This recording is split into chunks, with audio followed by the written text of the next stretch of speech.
Jonathan ഹാർക്കറിൻ്റെ ഡയറി. ഞാൻ ജൊനാഥൻ ഹാർക്കർ. ഇംഗ്ലണ്ടിലെ ഒരു നിയമസ്ഥാപനത്തെ റെപ്രസെൻ്റ് ചെയ്താണ് എൻ്റെ ഈ യാത്ര.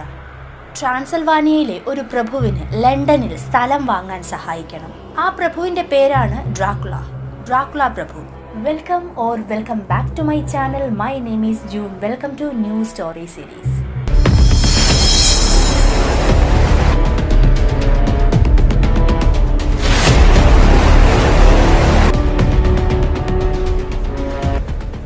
അങ്ങനെ ഡ്രാക്കുള പ്രഭുവിന് വേണ്ടി ജൊനാഥൻ ഹാർക്കർ ലണ്ടനിൽ ഒരു വീട് കണ്ടെത്തി. പേപ്പേഴ്സൊക്കെ സൈൻ ചെയ്യാനായിട്ട് ഡ്രാക്കുള പ്രഭു ട്രാൻസിൽവാനിയയിലേക്ക് ജൊനാഥൻ ഹാർക്കറിനെ ക്ഷണിച്ചു. പൊതുവെ യാത്രകൾ ഇഷ്ടമായിരുന്ന ജൊനാഥൻ ഹാർക്കറിന് ഈ യാത്ര അത്രയ്ക്ക് ഇഷ്ടപ്പെട്ടില്ല. കാരണം തൻ്റെ ഗേൾ ഫ്രണ്ട് മിനിയുമായിട്ടുള്ള വിവാഹം ഉറപ്പിച്ചതായിരുന്നു. വിവാഹത്തിന് ഈ യാത്ര ഒരു തടസ്സമാവും. അതുകൊണ്ടാണ് ഹാർക്കറിന് ഈ യാത്ര അത്രയ്ക്ക് ഇഷ്ടപ്പെടാത്തത്. അതുമാത്രമല്ല, ആ ട്രാൻസിൽവാനിയയിലെ ഡ്രാക്കുള പ്രഭു വലിയൊരു പണക്കാരനാണ്. ഭാവിയിൽ ഒരുപാട് ബിസിനസ്സുകൾ ഇയാൾക്ക് ഡ്രാക്കുള വഴി കിട്ടിയേക്കാം. ആ ഒരു ഒറ്റ കാരണം കൊണ്ടാണ് ഡ്രാക്കുള പ്രഭുവിൻ്റെ കൊട്ടാരത്തിലേക്ക് പോവാനായിട്ട് ജൊനാഥൻ ഹാർക്കർ തീരുമാനിക്കുന്നത്. അങ്ങനെ 1875 മെയ് 6 ബിസ്ട്രീസ് എന്ന ഒരു ചെറു പട്ടണത്തിൽ എത്തിച്ചേർന്നു. അവിടെ നിന്ന് ഇനിയും ഒരുപാട് നേരം ഡ്രാക്കുള പ്രഭുവിൻ്റെ കൊട്ടാരത്തിലേക്കുള്ള കുതിരവണ്ടി എത്താൻ സമയമെടുക്കും. ഏകദേശം 6 മണിക്കൂറുകളോളം സമയമെടുക്കും. അതുകൊണ്ട് ബിസ്ട്രീസ് എന്ന ആ ചെറു പട്ടണത്തിലെ ഒരു ഹോട്ടലിൽ മുറിയെടുക്കാൻ ഇയാൾ തീരുമാനിച്ചു. നിഗൂഢമായ എന്നാൽ പ്രകൃതി രമണീയമായ ഒരു സ്ഥലമായിരുന്നു ബിസ്ട്രീസ്. ധാരാളം മരങ്ങളും കുന്നുകളും ഒക്കെ കൂടി ചേർന്ന ഒരു മനോഹരമായൊരു സ്ഥലം. ആ ഹോട്ടലിൽ കുറേ ആളുകളുണ്ടായിരുന്നു. ഹാർക്കറിനെ കണ്ടപ്പോൾ തന്നെ ആളുകൾക്ക് മനസ്സിലായി ഇയാള് ട്രാൻസിൽവാനിയക്കാരൻ അല്ല എന്ന്. അതുകൊണ്ട് കൂട്ടത്തിലുള്ള ഒരാൾ ചോദിച്ചു, എങ്ങോട്ടാ യാത്ര എന്ന്. മറുപടിയായി ഹാർക്കർ പറഞ്ഞു, ഞാൻ ഡ്രാക്കുള പ്രഭുവിന്റെ കൊട്ടാരത്തിലേക്ക്, ഒരു ബിസിനസ് മീറ്റ് ഉണ്ട് എന്ന്. ആ ഉത്തരം കേട്ടപ്പോൾ അതുവരെ ബഹളമയമായിരുന്ന ആ ഹോട്ടല് നിശബ്ദമായി. അങ്ങോട്ടേക്ക് പോവരുത്, അത് രക്തരക്ഷസിന്റെ കോട്ടയാണ് എന്ന് പലരും അടക്കം പറഞ്ഞു. എന്നാൽ ഹാർക്കറിന് പോയേ തീരൂ. ഡ്രാക്കുള പ്രഭുവിന്റെ കുതിരവണ്ടി എത്തുന്നതിന് മുൻപ് ആ ഹോട്ടൽ നടത്തിപ്പുകാരന്റെ ഭാര്യ ഹാർക്കറിന്റെ കയ്യിൽ ഒരു തിളങ്ങുന്ന ഒരു കുരിശുമാല വെച്ചു കൊടുത്തു. എന്നിട്ട് ചെവിയിൽ രഹസ്യമായി പറഞ്ഞു, അവൻ രക്ഷസാണ്, അവൻ നിന്റെ ചോര ഊറ്റിക്കുടിക്കും, നിന്നെ രക്ഷിക്കാൻ ഈ കുരിശുമാല ഉപകരിക്കുമെന്ന്. അയാൾ ആ കുരിശുമാല കഴുത്തിൽ ധരിച്ചു. ഉടനെ തന്നെ ഡ്രാക്കുള പ്രഭുവിന്റെ കൊട്ടാരത്തിലേക്ക് പോവാനുള്ള കുതിരവണ്ടി എത്തിക്കഴിഞ്ഞു. ഹോട്ടലിലെ എല്ലാവരും ഹാർക്കറിനെ യാത്രയാക്കാൻ ഹാർക്കറിന്റെ കൂടെ പോയി. ഹാർക്കർ ആ വണ്ടിയിൽ കയറിപ്പോയപ്പോൾ എല്ലാവരും കുരിശ് വരച്ചു. കുതിരവണ്ടി മലകളും താഴ്വാരങ്ങളും കടന്ന് വളരെ ദൂരം എത്തിയിരുന്നു. ഹോട്ടലിൽ നിന്ന് പുറപ്പെടുമ്പോൾ സൂര്യാസ്തമയ സമയമായിരിക്കുന്നു.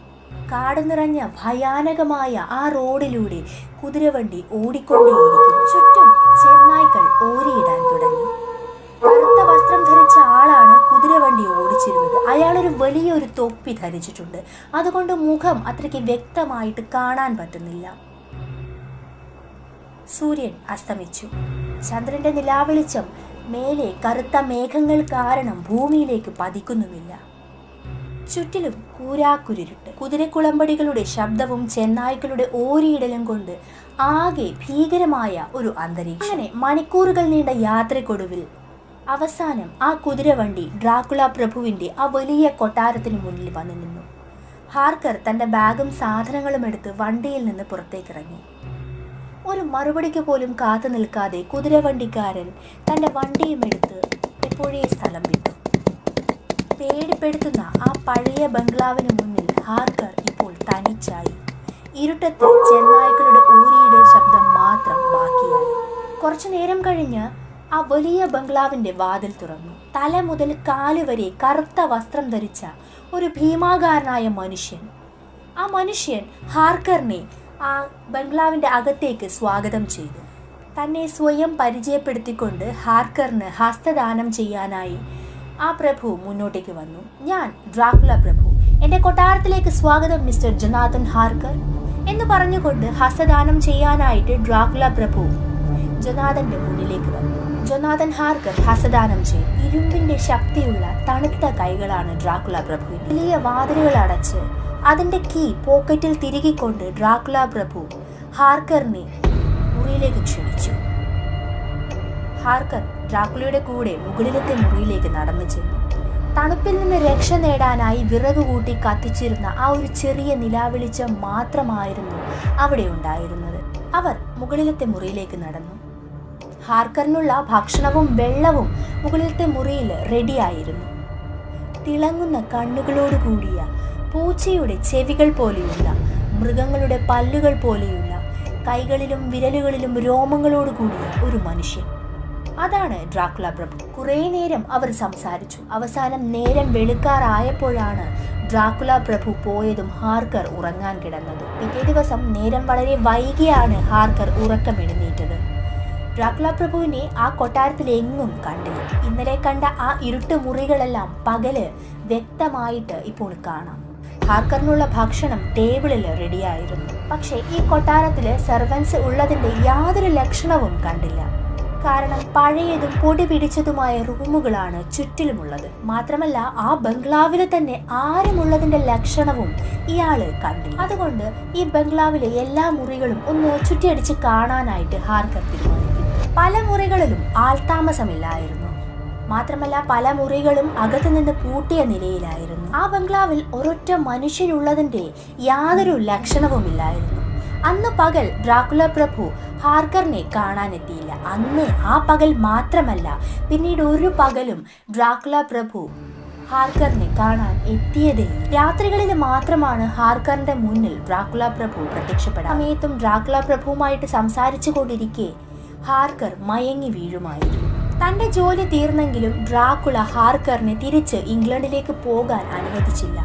കുറച്ചുകൂടി ജോലികൾ ബാക്കിയുണ്ട് എന്ന് പറഞ്ഞ് ഇംഗ്ലണ്ടിലേക്ക്, തന്റെ നിയമസ്ഥാപനത്തിലേക്ക് ഹാർക്കറിനെ കൊണ്ട് ഒരു കത്ത് എഴുതിപ്പിച്ചിരുന്നു ഡ്രാക്കുള. ചില രാത്രികളിൽ അടക്കിപ്പിടിച്ച സ്ത്രീകളുടെ സംഭാഷണങ്ങൾ ഹാർക്കറിന് കേൾക്കാമായിരുന്നു. ചെവി അടക്കം പിടിച്ച്, ചെവി കൂർപ്പിച്ച് ആ ശബ്ദം എന്താണെന്ന് ഗ്രഹിക്കാൻ ശ്രമിച്ചപ്പോൾ ഹാർക്കറിന് മനസ്സിലാക്കാൻ കഴിഞ്ഞത് തൻ്റെ ചോര കുടിക്കാനായി എത്തിയ വാമ്പയർ രക്ഷസുകളെ, വാമ്പയേഴ്സിനെ ഡ്രാക്കുള ഓടിക്കുന്നതായിട്ടാണ്. പിന്നീടുള്ള സംഭാഷണങ്ങളിൽ തൻ്റെ പ്രാണപ്രേയസി മിനയെ പറ്റിയും അവളുടെ സുഹൃത്ത് ലൂസിയെ പറ്റിയുമൊക്കെ ഡ്രാക്കുളയോട് ഹാർക്കറിന് പറയേണ്ടി വന്നു. അങ്ങനെ ദിവസങ്ങൾ പോയിക്കൊണ്ടിരിക്കുകയാണ്.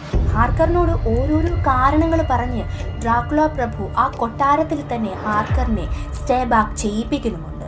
ഹാർക്കറിന് മടുത്തു തുടങ്ങി. എങ്ങനെയെങ്കിലും ഈ ബംഗ്ലാവിൽ നിന്ന് പുറത്തു കടക്കണമെന്നൊരു ചിന്ത മാത്രമായി ഹാർക്കറിന്. പക്ഷേ എങ്ങനെ? താനിരിക്കുന്ന മുറിയിൽ നിന്ന് താഴത്തേക്ക് ഒരുപാട് ആഴമുണ്ട്. മാത്രമല്ല പകൽ നേരങ്ങളിൽ മുഴുവനും ഈ ബംഗ്ലാവ് ലോക്ക്ഡാണ്. അതായത് ഈ ബംഗ്ലാവിനകത്ത് ഇപ്പോൾ ആൾതാമസം, ഒരു ജീവനുള്ള മനുഷ്യൻ എന്ന് പറയുന്നത് പകൽ നേരങ്ങളിൽ, ഈ ബംഗ്ലാവിൽ ജീവനുള്ള ഒരു മനുഷ്യൻ എന്ന് പറയുന്നത് ഹാർക്കർ മാത്രമാണ്. പകൽ നേരങ്ങളിൽ ഒന്നും ഡ്രാക്കുള പ്രഭു ആ കൊട്ടാരത്തിൽ ഉണ്ടാവാറില്ല. പ്രഭു ഹാർക്കറിനെ ജയിലിൽ അടച്ചിട്ടിരിക്കുകയാണ്. എങ്ങനെയെങ്കിലും ഈ കൊട്ടാരത്തിൽ നിന്ന് രക്ഷപ്പെടണം ഹാർക്കർ തീരുമാനിച്ചു. അങ്ങനെയിരിക്കെ ഒരു ദിവസം ഹാർക്കർ ഷേവ് ചെയ്യുന്നതിനിടയിൽ ഡ്രാക്കുള പ്രഭു ഹാർക്കറിന്റെ അടുത്തേക്ക് എത്തി. ആ ബംഗ്ലാവിൽ ഒരൊറ്റ കണ്ണാടി പോലും ഉണ്ടായിരുന്നില്ല.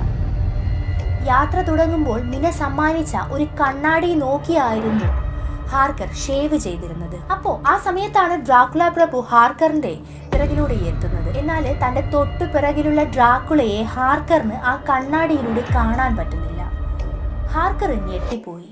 ആ ഞെട്ടല് കാരണം ഹാർക്കർ ഷേവ് ചെയ്തുകൊണ്ടിരിക്കെ ഹാർക്കറിന്റെ മുഖം മുറിഞ്ഞു. ഇത് കണ്ട ഡ്രാക്കുളയുടെ മുഖം വികൃതമായി. ഒരു വന്യജീവിയെ പോലെ അയാള് ഹാർക്കറിന്റെ അടുത്തേക്ക് ചാടി വീണു. ഡ്രാക്കുളയുടെ പല്ലുകൾക്ക് നീളം കൂടി വരുന്നതായിട്ട് ഹാർക്കറിന് തോന്നി.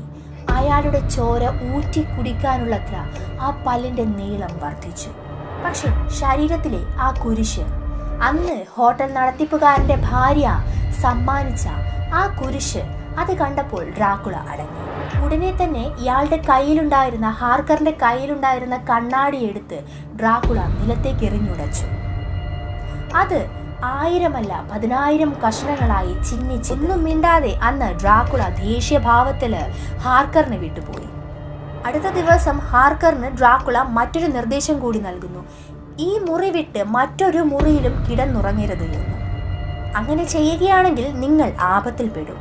ആ സംഭവത്തിന് ശേഷം പിറ്റേന്നുള്ള രാത്രിയിൽ ഡ്രാക്കുള വന്നു ബംഗ്ലാവിലെ മറ്റൊരു മുറി ഹാർക്കറിന്റെ കണ്ണിലുടക്കി. അങ്ങനെ അയാള് അങ്ങോട്ടേക്ക് നടന്നെടുത്തു. എങ്ങനെയെങ്കിലും ആ കൊട്ടാരത്തിൽ നിന്ന് രക്ഷപ്പെടണം എന്ന ഒറ്റ ഒരു ചിന്തയായിരുന്നു ഹാർക്കറിന്റെ മനസ്സ് നിറയെ. ഹാർക്കർ ആ മുറിക്കകത്തേക്ക് പ്രവേശിച്ചു. അവിടുത്തെ ജനാലയിലൂടെ ഏതോ ഒരു ഭീകര ജീവി താഴത്തേക്ക് ഊർന്നു പോകുന്നതായിട്ട് ഹാർക്കർ കണ്ടു. ഹാർക്കർ ഉടനെ ജനാലയ്ക്കടുത്തേക്ക് ചെന്നു. ഒരു അഭ്യാസിയെ പോലെ, ഒരു മൃഗത്തെ പോലെ ഓരോ ചുവടും ശ്രദ്ധയോ അസാമാന്യമായ മെയ്വഴക്കത്തോടെ ആരാണ് ഈ ബംഗ്ലാവിന്റെ മുകളിൽ നിന്ന് താഴത്തേക്ക് നടന്നു നീങ്ങുന്നത്? ആ അരണ്ട വെളിച്ചത്തില് ബംഗ്ലാവിന്റെ മുകളിൽ നിന്ന് താഴത്തേക്ക് ഊർന്നിറങ്ങുന്ന ആളെ ഹാർക്കർ കണ്ടു. അത് ഡ്രാക്കുള പ്രഭുവാണ്. ഹാർക്കറിന് തന്റെ കണ്ണുകളെ വിശ്വസിക്കാൻ പറ്റിയില്ല. അയാള് ആ മുറിയിൽ തന്നെ മയങ്ങി വീണു. ഉറക്കമുണരുമ്പോൾ കണ്ടത് തൻ്റെ രക്തം ഊറ്റി കുടിക്കാനെത്തിയ വാമ്പയറുകളെയാണ്. പെട്ടെന്ന് തന്നെ ആ മുറിയിലേക്ക് ഡ്രാക്കുള ഇറങ്ങി വന്നു. രക്തം ഊറ്റി കുടിക്കാനുള്ള ഈ സ്ത്രീകളെ, ഈ സുന്ദരിമാരായ ഈ സ്ത്രീകളെ ഡ്രാക്കുള അടിച്ചോടിക്കും. എന്നിട്ട് പറയുന്നു, ഇയാള് നിങ്ങൾക്കുള്ളതല്ല എന്ന്. പിന്നീടുള്ള പല ദിവസങ്ങളിലും ഡ്രാക്കുള ഹാർക്കറിനെ കാണാൻ എത്തിയതേയില്ല. അപ്പോഴേക്കും ഹാർക്കർ ആ ബംഗ്ലാവിൽ എത്തപ്പെട്ടിട്ട് മാസങ്ങൾ കഴിഞ്ഞിരുന്നു. മാത്രമല്ല ആ സമയമായപ്പോഴേക്കും ഹാർക്കറിന്റെ വിലപ്പെട്ട പല യാത്രാരേഖകളും വസ്ത്രങ്ങളും എല്ലാം കാണാതെയായിരിക്കുന്നു. ഇപ്പോൾ അയാളുടെ ആ മുറിയും തുറക്കാൻ പറ്റാതെ ആയിരിക്കുകയാണ്. ആ വലിയ ബംഗ്ലാവിലെ ഒരു മുറിയിൽ ഹാർക്കർ ഒറ്റപ്പെട്ടു. പകല് ജനാലയിലൂടെ നോക്കിയാല് കുറെ ജെപ്സികള് പണിയെടുക്കുന്നത് കാണാം. ആ ജെപ്സികളോട് വിളിച്ചു പറഞ്ഞു എന്നെ ഒന്ന് രക്ഷിക്കൂ എന്ന്. പക്ഷെ ആ ജെപ്സികള് ഹാർക്കറിനെ കണ്ട ഭാവം പോലും നടിച്ചില്ല. അവരുടെ ജോലികൾ തുടർന്നുകൊണ്ടേയിരുന്നു. ജനാല വഴി താഴേക്ക് ചാടുക എന്ന ഒരൊറ്റ മാർഗമേ ഇപ്പോൾ ഹാർക്കറിന്റെ മുന്നിലുള്ളൂ. അങ്ങനെ ചാടിയാൽ ചിലപ്പോൾ തന്റെ ജീവൻ വരെ നഷ്ടപ്പെട്ടേക്കാം. പക്ഷേ ഉടനെ ഈ ബംഗ്ലാവിൽ നിന്ന് രക്ഷപ്പെടാൻ എന്തെങ്കിലും ചെയ്തേ പറ്റുള്ളൂ. തന്റെ മുറിയുടെ തൊട്ടു താഴത്തെ മുറിയിലാണ് ഡ്രാക്കുള പ്രഭുവിന്റെ താമസം. ജനാല വഴി ഊർന്നിറങ്ങിയാല് ആ മുറിയിലേക്കുള്ള ആക്സസ് കിട്ടും. അങ്ങനെ ഒരു പകൽ ഹാർക്കർ ജനാല വഴി ഡ്രാക്കുള പ്രഭുവിന്റെ മുറിയിലേക്ക് ഊർന്നിറങ്ങി. പഴകി ദ്രവിച്ച ഒരു മുറി. വർഷങ്ങളായി ആരും താമസമില്ലാത്ത എല്ലാ ലക്ഷണവും ആ മുറിയിലുണ്ട്. ആ മുറിയുടെ ഒരു വശത്ത് ധാരാളം പ്രമാണങ്ങൾ കാണാം.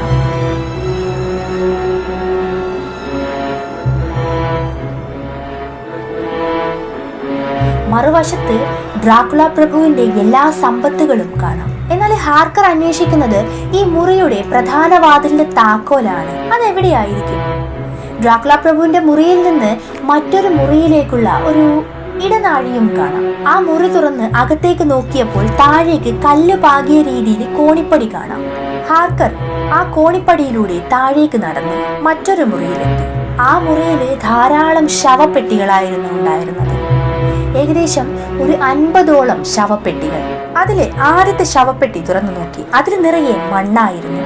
രണ്ടാമത്തെ ശവപ്പെട്ടിയും നോക്കി, അതിലും മണ്ണായിരുന്നു. എന്തിനാണ് എല്ലാ ശവപ്പെട്ടികളിലും ഇങ്ങനെ മണ്ണ് നിറച്ചു വെച്ചിരിക്കുന്നത്? പ്രഭു എവിടെയായിരിക്കും പകൽ സമയങ്ങളിൽ പോകുന്നത്? ഇതൊക്കെ ചിന്തിച്ചുകൊണ്ട് ഹാർക്കർ മൂന്നാമത്തെ ശവപ്പെട്ടി തുറന്നു നോക്കി. അതിനകത്ത് മരിച്ചു കിടക്കുന്നത് പോലെ ഡ്രാക്കുള പ്രഭു നീണ്ടു നിവർന്നു കിടക്കും. പ്രഭു ഉറങ്ങുകയാണോ? പ്രഭു എന്തിനാണ് ഇങ്ങനെ ഈ മണ്ണ് നിറച്ച ശവപ്പെട്ടിയിൽ കിടന്നുറങ്ങുന്നത്? ഇദ്ദേഹം മരിച്ചോ അതോ ജീവനോടെയുണ്ടോ? ഒരു മരിച്ച ആളുടെ ശരീരപ്രകൃതമല്ല ഇപ്പോൾ ഡ്രാക്കുള പ്രഭുവിൻ്റെത്.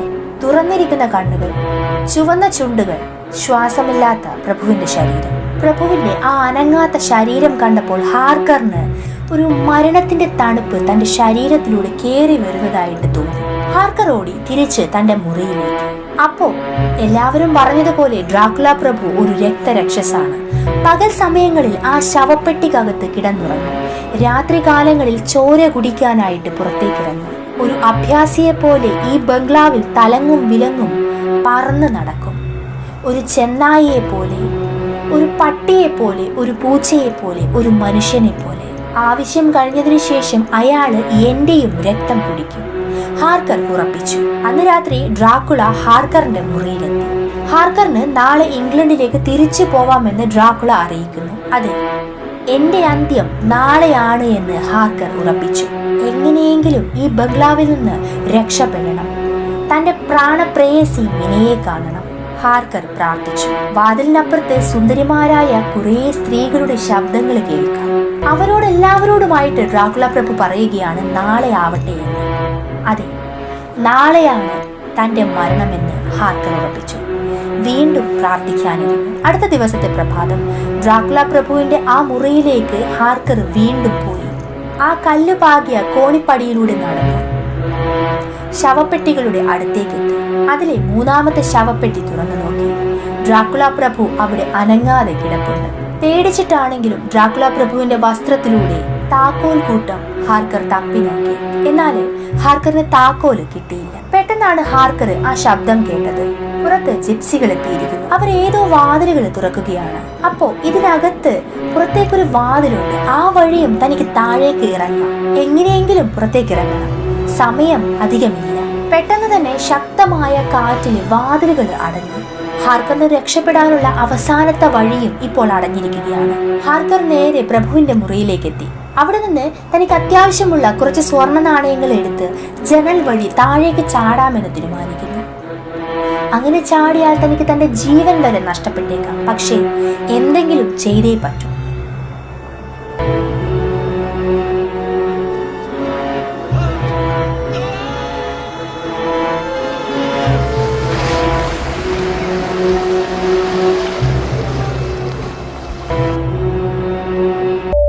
ലൂസിയും മിനയും സുഹൃത്തുക്കളാണ്. മിന ജൊനാഥൻ ഹാർക്കറിനെ വിവാഹം ചെയ്യാനിരിക്കുന്ന പെണ്ണാണ്. ലൂസി ആർതർ ഹോംവുഡിനെ വിവാഹം ചെയ്യാനിരിക്കുന്ന പെണ്ണാണ്. ലൂസിയുടെ ക്ഷണപ്രകാരം മിന എന്നും ലൂസിയെ കാണാൻ എത്തുമായിരുന്നു. ലൂസിയുടെ വീടിനടുത്ത് ഒരു ശ്മശാനമുണ്ട്. വൈകുന്നേരം അവര് ഒരുമിച്ച് സംസാരിക്കാറുള്ളത് ആ ഒരു ശ്മശാനത്തിനടുത്തുള്ള ഒരു ബെഞ്ചിൽ ഇരുന്നു കൊണ്ടാണ്. അവിടെ വിശാലമായ ഒരു നടപ്പാതയിൽ ചാരുബെഞ്ച് ഇട്ടിട്ടുണ്ട്. അവിടെ ഇരുന്നു കൊണ്ടാണ് അവരെന്നും തൻ്റെ കാമുകന്മാരെ പറ്റിയിട്ട് സംസാരിക്കാറുള്ളത്. പക്ഷെ മിന ദുഃഖിതയായിരുന്നു. കാരണം ജൊനാഥൻ ഹാർക്കർ പോയിട്ട് കുറേ ദിവസങ്ങളായിരിക്കുന്നു. ജൊനാഥൻ ഹാർക്കറിന്റെ ഒരു കത്ത് പോലും ഇതുവരെ ലഭിച്ചതുമില്ല. ഡ്രാക്കുള പ്രഭുവിനെ കാണാൻ ട്രാൻസിൽവാനിയയിലേക്ക് പുറപ്പെട്ട ജൊനാഥൻ ഹാർക്കറിന് പിന്നീട് എന്ത് സംഭവിച്ചു എന്ന് മിന ഭയപ്പെട്ടു. അതിനിടയിലാണ് ഈ പ്രകൃതി ഒന്ന് മാറിയത്. കനത്ത മൂടൽമഞ്ഞും കൊടുങ്കാറ്റും, തൊട്ടടുത്ത് നിൽക്കുന്ന ആളെ പോലും കാണാൻ പറ്റാത്ത രീതിയിലുള്ള മൂടൽമഞ്ഞ്. തിരമാലകൾ ഉയർന്ന് തീരത്തേക്കടിക്കുന്നു. ഈ ഒരു സമയത്താണ് അജ്ഞാതമായ ഏതോ ഒരു കപ്പല് തീരത്തേക്കടിഞ്ഞത്. ആ കപ്പല് കരയിലേക്ക് അടുപ്പിച്ച അതേ സമയത്ത് ഒരു ഭീമാകാരനായ നായ കപ്പലിൽ നിന്ന് പുറത്തേക്കിറങ്ങി ഓടി. ആ നായ ശ്മശാനത്തെ ലക്ഷ്യമാക്കിയാണ് നീങ്ങിയത്. ആൾക്കാരുടെ ഇടയിലൂടെ സെമിത്തേരിയുടെ ഉള്ളിലേക്ക് പാഞ്ഞുപോയി. ഇളകിയ ശവക്കല്ലറകളുടെ മണം പിടിച്ച് മനുഷ്യനെ പിടിതരാതെ വെളിച്ചത്തിൽ വരാതെ എങ്ങോട്ടോ മാഞ്ഞുപോയി. അജ്ഞാതമായ ഈ കപ്പൽ തീരത്തേക്ക് അടിഞ്ഞതോടുകൂടി മുക്കുവന്മാരും ആ നാട്ടിലെ ആളുകളും ഓടിക്കൂടി. കാരണം അവർക്ക് ഭയമുണ്ടായിരുന്നു. അവര് വളരെ ഭീതിയോടെയാണ് കപ്പലിനെ നോക്കിയത്. അതിന് കാരണം ആ കപ്പലില് ജീവിച്ചിരിക്കുന്ന ഒരാളും ഇല്ലായിരുന്നു. കപ്പലിലെ യാത്രക്കാരും ജോലിക്കാരും എന്തിന് കപ്പിത്താൻ പോലും ആ കപ്പലിൽ ജീവനോടെ ഇല്ലായിരുന്നു. വിചിത്രമായ നിഗൂഢമായ ആ കപ്പലിലെ നാവികന്റെ പോക്കറ്റിൽ ഒരു ഡയറി ഉണ്ടായിരുന്നു. ഉദ്യോഗസ്ഥർ ആ ഡയറി മറിച്ചു നോക്കി. അതിനകത്ത് ആ കപ്പലിൽ എന്താണ് സംഭവിച്ചത് എന്ന് കൃത്യമായി എഴുതി വെച്ചിട്ടുണ്ടായിരുന്നു. മണലും പശമണ്ണും നിറച്ച ഏകദേശം 50ഓളം പെട്ടികളുമായിട്ടാണ് ആ കപ്പൽ ഹാർബർ വിട്ടത്. വളരെ കുറച്ച് യാത്രക്കാർ മാത്രമേ ആ കപ്പലിൽ ഉണ്ടായിരുന്നു. പുറപ്പെടുന്ന സമയത്ത് യാത്രക്കാരെല്ലാവരും അജ്ഞാതമായ എന്തോ ഒരു കാരണം കൊണ്ട് അസ്വസ്ഥരായിരുന്നു. അവർ പരസ്പരം ദേഷ്യപ്പെടുന്നുണ്ടായിരുന്നു. ഏകദേശം 5ഓളം ജോലിക്കാർ മാത്രമേ ആ കപ്പലിൽ ഉണ്ടായിരുന്നുള്ളൂ. മാത്രമല്ല എന്നും ആ കപ്പലിലെ യാത്രക്കാർ തമ്മിൽ അടിപിടിയും വാക്കേറ്റവും ഉണ്ടായി. ഓരോ ദിവസം കഴിയും തോറും ഓരോ യാത്രക്കാരെ കാണാതാവുകയും ചെയ്യുന്നു. ഒരു ദിവസം ഒരു ജോലിക്കാരൻ വന്ന് ഈ കപ്പിത്താനോട് പറഞ്ഞു, ഞാൻ എന്നും രാത്രി അജ്ഞാതനായ ഒരാളെ ഈ കപ്പലിൽ കാണാറുണ്ട് എന്ന്. പിറ്റേ ദിവസം അരിച്ചു പെറുക്കിയിട്ടും അങ്ങനെ ഒരു അജ്ഞാതനായ ഒരു മനുഷ്യനെ കാണാൻ പറ്റിയില്ല. പിന്നീട് രാത്രി കാവലിന് കപ്പലിന് മുകളിലുണ്ടായിരുന്ന ഒരു ജോലിക്കാരനെ കൂടി കാണാതെയാവുന്നു. അവസാനം 2 യാത്രക്കാരും 2 ജോലിക്കാരുമായിട്ട് ആ കപ്പൽ മുന്നോട്ട് പോയി. പിറ്റേ ദിവസം രാത്രി ആ ബാക്കിയായ ഒരു ജോലിക്കാരൻ വന്ന് ഈ കപ്പിത്താനോട് പറയുകയാണ്, ഞാനൊരു ഭീകര ജീവിയെ കണ്ടു. അയാള് കറുത്ത വസ്ത്രം ധരിച്ചിരിക്കുകയായിരുന്നു. അയാളുടെ തലയിൽ ഒരു കറുത്ത തൊപ്പി, വളരെ വലിയ ഒരു കറുത്ത തൊപ്പി ഉണ്ടായിരുന്നു. അതുകൊണ്ട് മുഖം അത്രയ്ക്ക് വ്യക്തമായിട്ട് തനിക്ക് കാണാൻ പറ്റിയില്ല. അയാളാണ് ഈ കപ്പലിൽ ഭീതി പരത്തുന്നത്. അയാളാണ് ഈ കപ്പലിലെ ഓരോ ആളുകളെയും കൊല്ലുന്നത്. ഞാൻ അയാളുടെ പിറകെ തന്നെ കൂടി. തൻ്റെ കയ്യിലിരുന്ന കത്തിയെടുത്ത് ഞാൻ അയാളെ കുത്തി. പക്ഷേ അയാൾ എങ്ങോ മാഞ്ഞുപോയി. അവൻ മണലും പശമണ്ണും നിറച്ച ആ പെട്ടിക്കകത്ത് തന്നെ ഉണ്ടാവും. ഇന്ന് രാത്രി ഞാൻ അവനെ കൊല്ലും. ഇത്രയും പറഞ്ഞ് അയാള് കപ്പിത്താന്റെ അടുത്തു നിന്ന് പോയി. അന്ന് രാത്രി തന്നെ അയാള് മണലും പശമണ്ണും നിറച്ച ആ പെട്ടിയുടെ അടുത്തേക്ക് ഈ ഭീകരനായ ഈ മനുഷ്യനെ കൊല്ലാനായിട്ട് പോയി. പിന്നീട് അയാള് തിരിച്ചു വന്നില്ല. അവസാനത്തെ ആ ജോലിക്കാരനും കപ്പിത്താനും നഷ്ടമായിരിക്കുന്നു. അന്ന് രാത്രി വിചിത്രമായ കുറേ ശബ്ദങ്ങൾ കപ്പിത്താൻ കേട്ടുകൊണ്ടേയിരിക്കുന്നു. പിറ്റേ ദിവസമാണ് കപ്പിത്താന് മനസ്സിലായത്, ഞാൻ മാത്രമേയുള്ളൂ ഈ കപ്പലിൽ ജീവനോടെ ബാക്കിയുള്ളത് എന്ന്. ബാക്കി എല്ലാവരും മരിച്ചിരിക്കുന്നു. ഒരു ഉത്തരവാദിത്തമുള്ള ഒരു കപ്പിത്താൻ എന്ന നിലയിൽ ഈ കപ്പലിനകത്ത് എന്താണ് സംഭവിച്ചത് എന്ന് അറിയാൻ വേണ്ടി, പുറം ലോകം അറിയാൻ വേണ്ടി കപ്പിത്താൻ തൻ്റെ ഡയറിയിൽ ഈ കപ്പലിനകത്ത് സംഭവിച്ച കാര്യങ്ങളൊക്കെ എഴുതി വെക്കുന്നു. എന്നിട്ട് കപ്പലിൻ്റെ ചുക്കാൻ തൻ്റെ കൈയുമായിട്ട് ബന്ധിപ്പിക്കുന്നു. എപ്പോഴെങ്കിലും ഏതെങ്കിലും ഒരു കാലത്ത് ഈ കപ്പൽ തീരത്തെ കഴിഞ്ഞാൽ ഈ കപ്പലിനകത്ത് സംഭവിച്ച കാര്യങ്ങളൊക്കെ പുറം ലോകം അറിയാൻ വേണ്ടിയാണ് അങ്ങനെ കപ്പിത്താൻ ചെയ്തത്. ഇത്രയും കാര്യങ്ങളാണ് ആ ഡയറിയിൽ ഉണ്ടായിരുന്നത്. സ്റ്റോക്കറിന്റെ ഡ്രാക്കുള എന്ന നോവലിന്റെ 3rd പാർട്ടാണ് നിങ്ങളിപ്പോൾ കേൾക്കാൻ പോകുന്നത്. പാർട്ട് 1നും പാർട്ട് 2നുമായിട്ട് ഡിസ്ക്രിപ്ഷൻ ബോക്സിൽ തന്നെ ലിങ്ക് കൊടുത്തിട്ടുണ്ട്. Welcome back to my channel. My name is June. Welcome to new story series.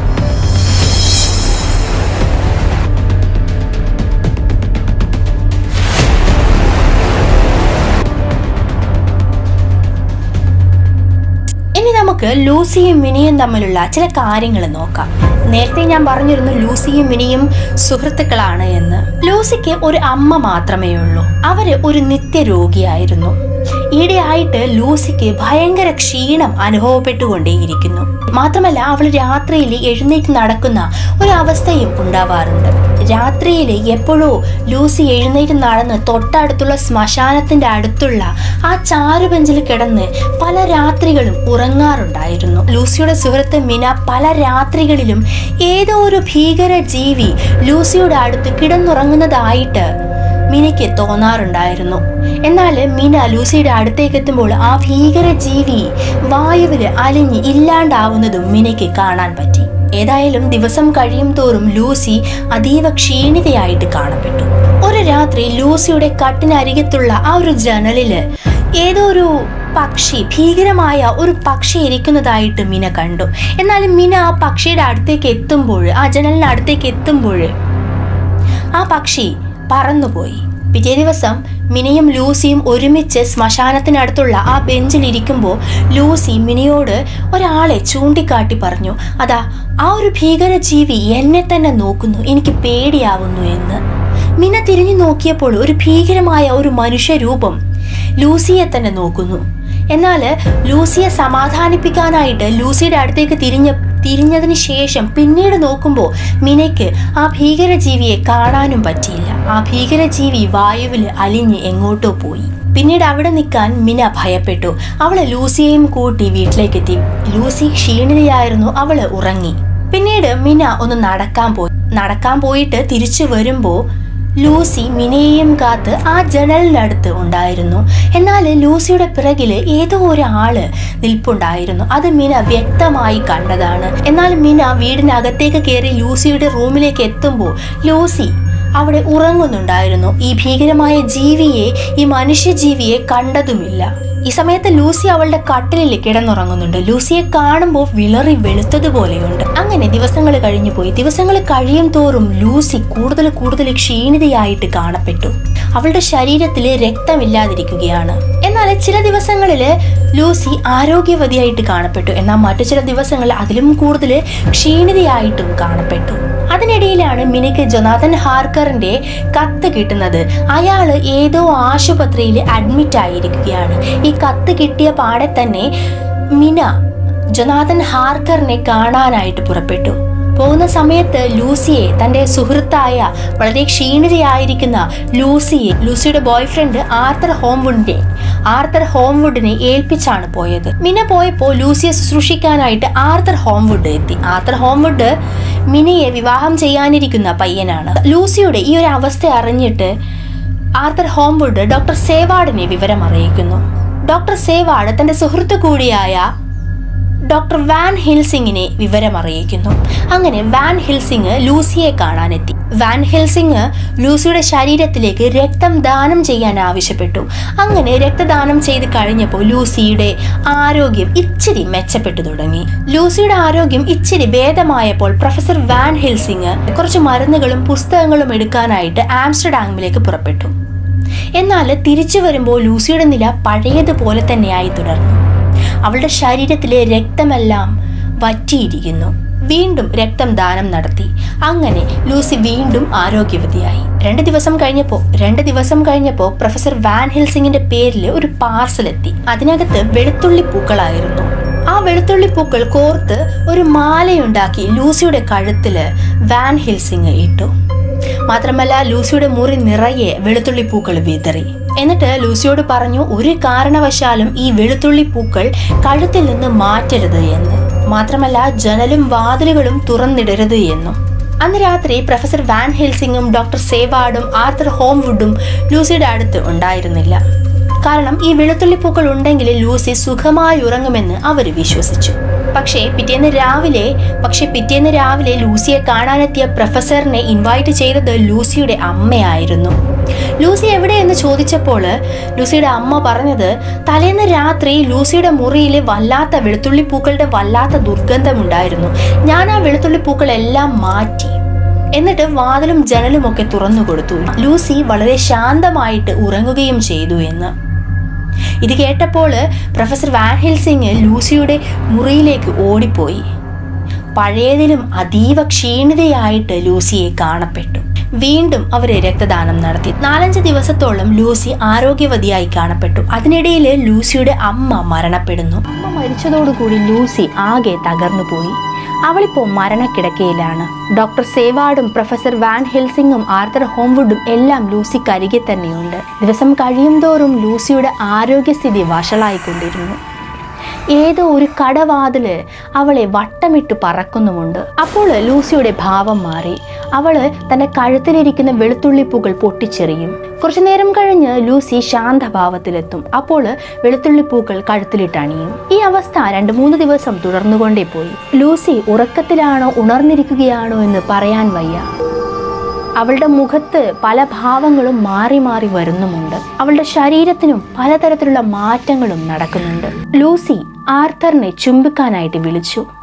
എന്നാൽ അതിനെ പ്രൊഫസർ വാൻ ഹെൽസിങ് തടഞ്ഞു. ലൂസിയുടെ കയ്യിൽ പിടിച്ചാൽ മതി എന്ന് പറഞ്ഞു. ആർത്തർ അതുപോലെ ചെയ്തു.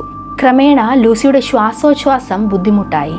അവളുടെ തേറ്റപ്പല്ലുകൾ ഇപ്പോൾ വ്യക്തമായിട്ട് കാണാം. ലൂസി പകുതി ബോധത്തിൽ വീണ്ടും ആർത്തർ ഹോംവുഡിനെ ചുംബിക്കാനായിട്ട് വിളിച്ചു. അവിടെയും പ്രൊഫസർ വാൻ ഹെൽസിങ് അത് തടഞ്ഞു. പതിയെ ലൂസിയുടെ കണ്ണുകൾ അടഞ്ഞു. സത്യത്തിൽ ലൂസി മരിച്ചോ? അവൾക്ക് നിത്യശാന്തി ലഭിച്ചോ? അതോ ഇതൊരു തുടക്കം മാത്രമോ? ലൂസിയുടെ മരണശേഷം അവളെ ആരോഗ്യവതിയായിട്ട് കാണപ്പെട്ടു. പ്രൊഫസർ ലൂസിയുടെ ശരീരത്തിൽ വെളുത്തുള്ളി പൂക്കൾ വിതറി. അവളുടെ ചുണ്ടില് ഒരു സ്വർണ്ണ കുരിശും വെച്ചു കൊടുത്തു.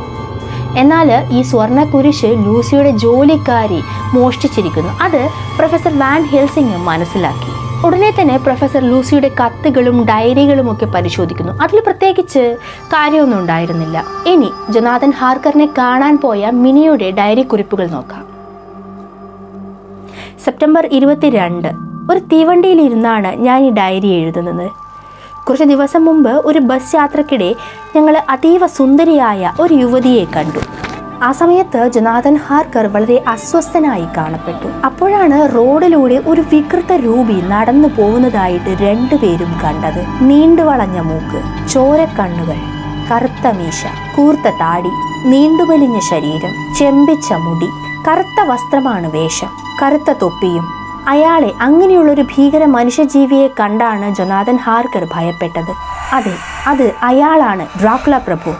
പക്ഷെ പ്രായം ഇത്തിരി കുറവായിട്ട് തോന്നുന്നു, വളരെ ചെറുപ്പമായിട്ടുണ്ട്. അയാൾക്ക് എങ്ങനെ പ്രായം കുറഞ്ഞു? ആ ആൾ രൂപത്തെ കണ്ടതും ജൊനാഥൻ ഹാർക്കർ അതീവ ക്ഷീണിതനായിട്ട് കാണപ്പെട്ടു. ആ സംഭവത്തിന് ശേഷമാണ് മിനയ്ക്ക് കത്ത് ലഭിക്കുന്നത് ലൂസിയും അവളുടെ അമ്മയും മരണപ്പെട്ടു എന്ന വിവരം. അതിനിടയിൽ ആ നാട്ടിലെ ന്യൂസ് പേപ്പറിൽ ഒരു റിപ്പോർട്ട് വരുന്നു. രാത്രിയിൽ ചില കുഞ്ഞുങ്ങളെ കാണാതെയാവുന്നു. ചില കുഞ്ഞുങ്ങൾ മരിച്ച അവസ്ഥയിലാണ് തിരിച്ചു കിട്ടുന്നത്. എന്നാൽ ചില കുഞ്ഞുങ്ങൾക്ക് സ്വബോധം പോലും നഷ്ടപ്പെട്ട്, ഓർമ്മശക്തി പോലും നഷ്ടപ്പെട്ട് അവരെ കിട്ടുന്നു. അതിനുശേഷം അവരെ കൂടുതൽ ക്ഷീണിതനായിട്ടും കാണപ്പെടുന്നു. കാണാതെയായി തിരിച്ചു കിട്ടുന്ന ആ കുട്ടികളോട് സംസാരിച്ചാൽ അവർക്ക് അവരുടെ ഓർമ്മശക്തി തന്നെ നഷ്ടപ്പെട്ടിട്ടുണ്ടാവും. എല്ലാ കുട്ടികളും പറയുന്നത് രാത്രിയിൽ ഏതോ ഒരു സുന്ദരിയായ ഒരു ചേച്ചി വന്ന് തങ്ങളെ കൂട്ടിക്കൊണ്ടു പോകുന്നു എന്നാണ്. എന്നാൽ കാണാതായ കുട്ടികളിൽ എല്ലാവരുടെ കഴുത്തിലും ഒരേ ഭാഗത്തായി 2 മുറിവടയാളങ്ങളും കാണാം.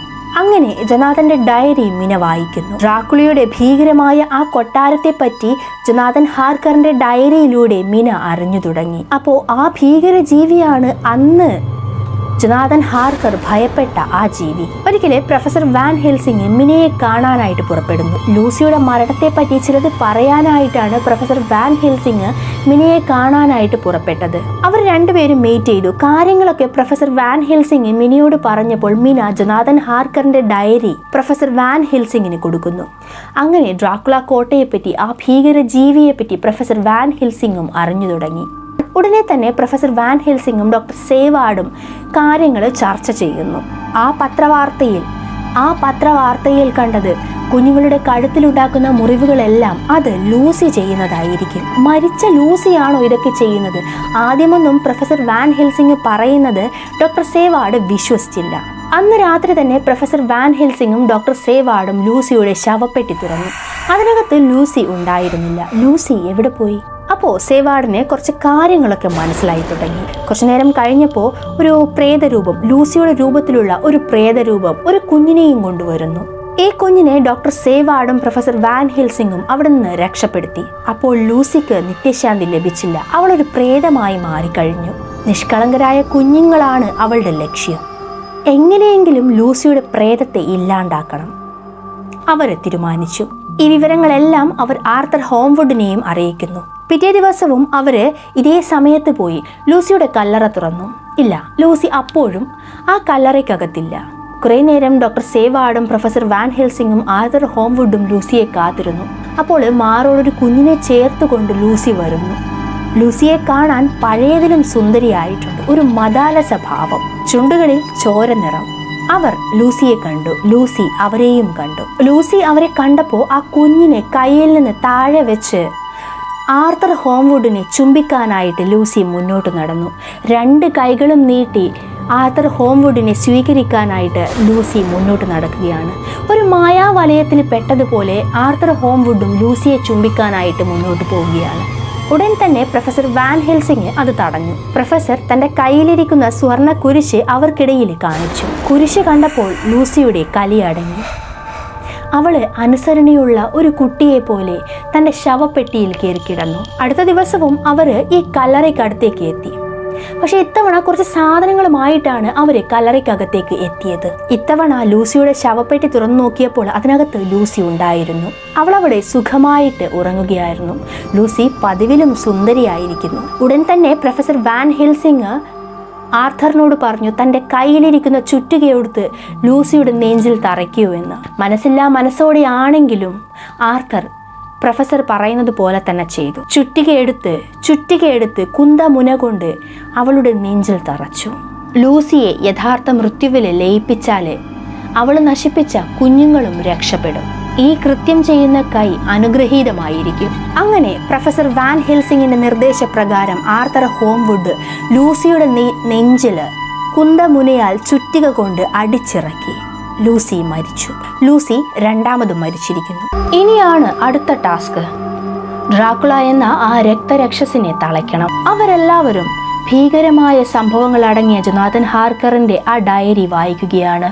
ആ ഡയറിക്കകത്ത് ഡ്രാക്കുള പ്രഭുവിൻ്റെ സ്ഥലമിടപാടിനെ പറ്റിയിട്ടുള്ള രേഖകളുണ്ട്. അത് തൻ്റെ തൊട്ടടുത്തുള്ള ഒരു ഇടിഞ്ഞു പൊളിഞ്ഞ ബംഗ്ലാവാണ് എന്ന് ഡോക്ടർ സേവാർഡ് മനസ്സിലാക്കുന്നു. ആ ബംഗ്ലാവാണ് ഡ്രാക്കുള പ്രഭു വിലയ്ക്ക് വാങ്ങിയത്. എന്നാൽ ജൊനാഥൻ ഹാർക്കർ അന്വേഷിച്ചത് മറ്റൊരു കാര്യമായിരുന്നു. ഏകദേശം 50ഓളം പെട്ടികൾ, മണലും പശമണ്ണും നിറച്ച ഏകദേശം 50ഓളം പെട്ടികൾ ട്രാൻസിൽവാനിയയിൽ നിന്ന് ഇംഗ്ലണ്ടിലേക്ക് ഡ്രാക്കുള പ്രഭു കടത്തിയിട്ടുണ്ട്. അത് ഏത് അഡ്രസ്സിലേക്കാണ് ഈ 50ഓളം പെട്ടികൾ അയച്ചിരിക്കുന്നത് എന്നാണ് ജൊനാഥൻ ഹാർക്കർ അന്വേഷിക്കുന്നത്.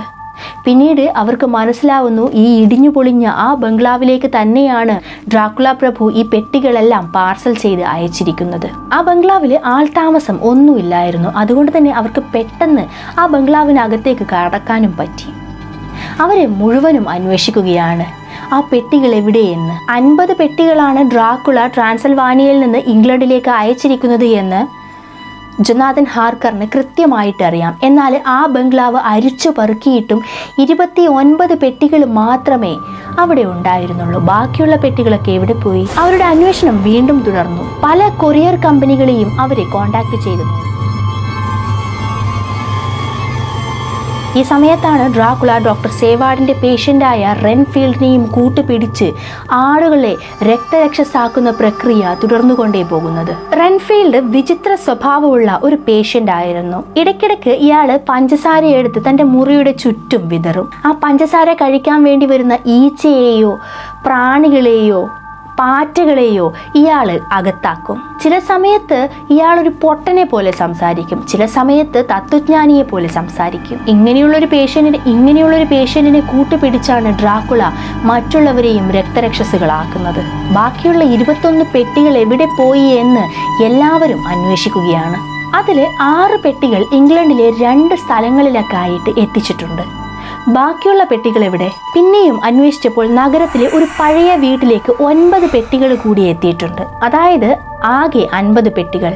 ഡ്രാക്കുളയുടെ ജീവൻ നിലനിർത്താൻ ആവശ്യമായ മണലും പശമണ്ണും നിറഞ്ഞ 50 പെട്ടികൾ ട്രാൻസിൽവാനിയയിൽ നിന്ന് ഇംഗ്ലണ്ടിലേക്ക് എത്തിച്ചിട്ടുണ്ട്. ഈ 50 പെട്ടികൾ സൂര്യോദയത്തിനും സൂര്യാസ്തമയത്തിനും മുന്നേ തന്നെ നശിപ്പിച്ചിരിക്കണം. അതായത് ഈ പെട്ടികളൊക്കെ ശുദ്ധീകരിക്കണം. എന്നാൽ മാത്രമേ ഡ്രാക്കുളയെ നശിപ്പിക്കാൻ കഴിയുകയുള്ളൂ. ആദ്യം ഡോക്ടർ സേവാർഡിന്റെ വീടിനടുത്തുള്ള ആ ഒരു ഇടിഞ്ഞു പൊളിഞ്ഞ ബംഗ്ലാവിലെ 21 പെട്ടികൾ ശുദ്ധീകരിക്കണം. അങ്ങനെ ആ പെട്ടികളിലെല്ലാം ഡ്രാക്കുളയ്ക്ക് കയറാൻ പറ്റാണ്ടാവും. ഡോക്ടർ സേവാർഡിന്റെ വീടിനടുത്ത് കണ്ട 29 പെട്ടികൾ ശുദ്ധീകരിക്കണം. എങ്കിൽ മാത്രമേ ഡ്രാക്കുളയ്ക്ക് ആ പെട്ടിക്കകത്ത് കയറാൻ പറ്റാണ്ടാവുകയുള്ളൂ. ഈ സമയത്ത് മറ്റൊരു കാര്യം കൂടി ഡ്രാക്കുള ചെയ്തു. ഡ്രാക്കുള മിനിയുടെ രക്തം കുടിച്ച് അവളെയും രക്തരക്ഷസാക്കി മാറ്റി. ഈ കാര്യം പ്രൊഫസർ വാൻ ഹെൽസിംഗ് മനസ്സിലാക്കി. ഡ്രാക്കുളയെ അകറ്റാനായിട്ട് പ്രൊഫസർ വാൻ ഹെൽസിംഗ് മിനിയുടെ മുറിയിൽ വിശുദ്ധ അപ്പവും വെളുത്തുള്ളി പൂക്കളും വാരി വിതറി.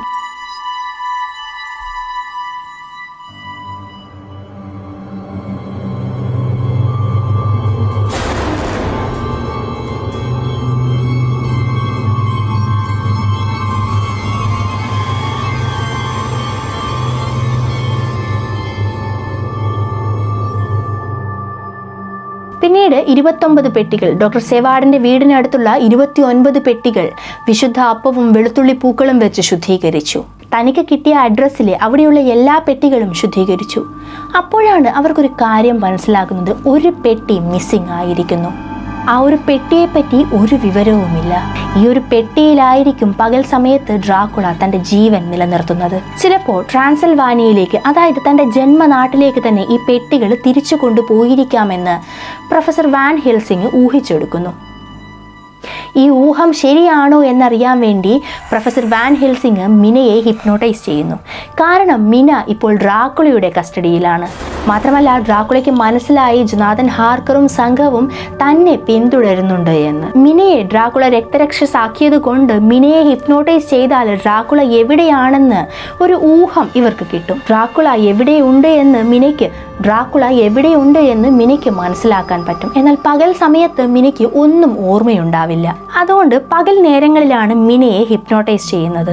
രാത്രികാലങ്ങളിൽ മിന ഡ്രാക്കുളയുടെ ആളാണ്. മിനയെ ഹിപ്നോട്ടൈസ് ചെയ്തതുകൊണ്ട് കപ്പൽ മാർഗം ഡ്രാക്കുള തിരിച്ചു ട്രാൻസിൽവാനിയയിലേക്ക് പോവുകയാണെന്ന് മനസ്സിലാക്കിയെടുക്കുന്നു. അങ്ങനെ അവർ മിനയെ ഹിപ്നോട്ടൈസ് ചെയ്യുന്നതിൻ്റെ അടിസ്ഥാനത്തിൽ ഇവർ 3 പേരും ഡ്രാക്കുളയെ അന്വേഷിക്കാനായിട്ട് പുറപ്പെടുന്നു. കടൽ മാർഗം ഡ്രാക്കുളയും അവൻ്റെ ജീവൻ നിലനിർത്താനുള്ള മണ്ണും, കരമാർഗം പ്രൊഫസർ വാൻ ഹെൽസിംഗും സംഘവും. പല സാഹചര്യങ്ങളിലും ഡ്രാക്കുള ഇവരെ വഴിതെറ്റിക്കാൻ നോക്കുന്നുമുണ്ട്. എന്നാൽ പ്രൊഫസർ വാൻ ഹെൽസിംഗ് തൻ്റെ ബുദ്ധിപരമായ നീക്കം തന്നെയാണ് നടത്തുന്നത്. അവർ പല ഗ്രൂപ്പുകളായി തിരിഞ്ഞാണ് ഡ്രാക്കുളയെ ഫോളോ ചെയ്യുന്നത്. ഇടയ്ക്കിടയ്ക്ക് ഡ്രാക്കുള എവിടെ എത്തി എന്നറിയാൻ മിനയെ ഹിപ്നോട്ടൈസ് ചെയ്യുന്നുണ്ട്. മരങ്ങൾ പെയ്യുന്നു, മഞ്ഞ്, മഴ, വെള്ളം, ഇവയൊക്കെയാണ് മിന പറയുന്നത്. പ്രൊഫസർ വാൻ ഹെൽസിങ്ങും മിനയും ഡ്രാക്കുളയുടെ കൊട്ടാരത്തിനടുത്തേക്ക് പോവുകയാണ് കുതിരവണ്ടിയിൽ. കൂട്ടിനായിട്ട് ജൊനാഥൻ ഹാർക്കറിന്റെ ഡയറിയും അവർക്കുണ്ടായിരുന്നു. അതിനകത്ത് ഡ്രാക്കുള കോട്ടയിലേക്കുള്ള വഴി വ്യക്തമായി എഴുതി വെച്ചിട്ടുണ്ടായിരുന്നു. അവർ ഒരു കുന്നിന്റെ താഴ്വരയിലൂടെ കുതിരവണ്ടിയിൽ പോവുകയാണ്. അവർ ആ കുന്നിന്റെ മുകളിലേക്ക് നോക്കി. ഡ്രാക്കുള കോട്ട അവിടെ വ്യക്തമായി കാണാം. അവരവിടെ വിശ്രമിക്കാൻ നിന്നു. ദൂരെ അവർക്ക് ആ വലിയ ബംഗ്ലാവ് കാണാം. മിനയുടെ ചുറ്റിലും പ്രൊഫസർ വാൻ ഹെൽസിങ് വിശുദ്ധ അപ്പം വിതറി. മിനയ്ക്കിപ്പോൾ ഒരടി പോലും അനങ്ങാൻ പറ്റാത്ത അവസ്ഥ. മിനയുടെ മുന്നിലേക്ക് സുന്ദരികളായ സ്ത്രീകൾ നടന്നടുക്കുന്നതായിട്ട് പ്രൊഫസർ വാൻ ഹെൽസിങ് കണ്ടു. അന്ന് ജൊനാഥൻ ഹാർക്കറിന്റെ മുന്നിലേക്ക് ചുംബിക്കാനെത്തിയ സ്ത്രീകളായിരിക്കും അത്. ആ സ്ത്രീകൾ തന്നെയാണ് ഇപ്പോൾ മിനിയുടെ അടുത്തേക്കും എത്തിയിരിക്കുന്നത്.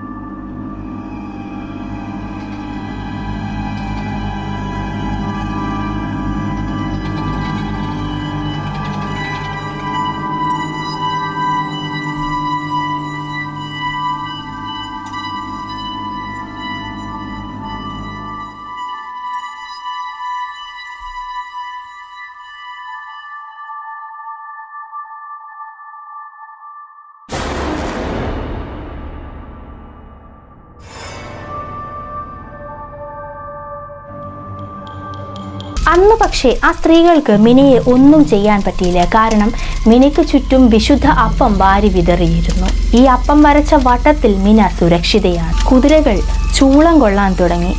അതൊരു ഭീകരമായ രാത്രിയായി. പകൽ സമയത്ത് ഡ്രാക്കുള തന്നെ ഫോളോ ചെയ്ത ആർത്തർ ഹോംവുഡിനെയും സെവാർഡിനെയും അവർ സഞ്ചരിച്ച ബോട്ട് കേടാക്കാൻ നോക്കുന്നു. എന്നാൽ അവർ കരമാർഗം സഞ്ചരിക്കുന്നു.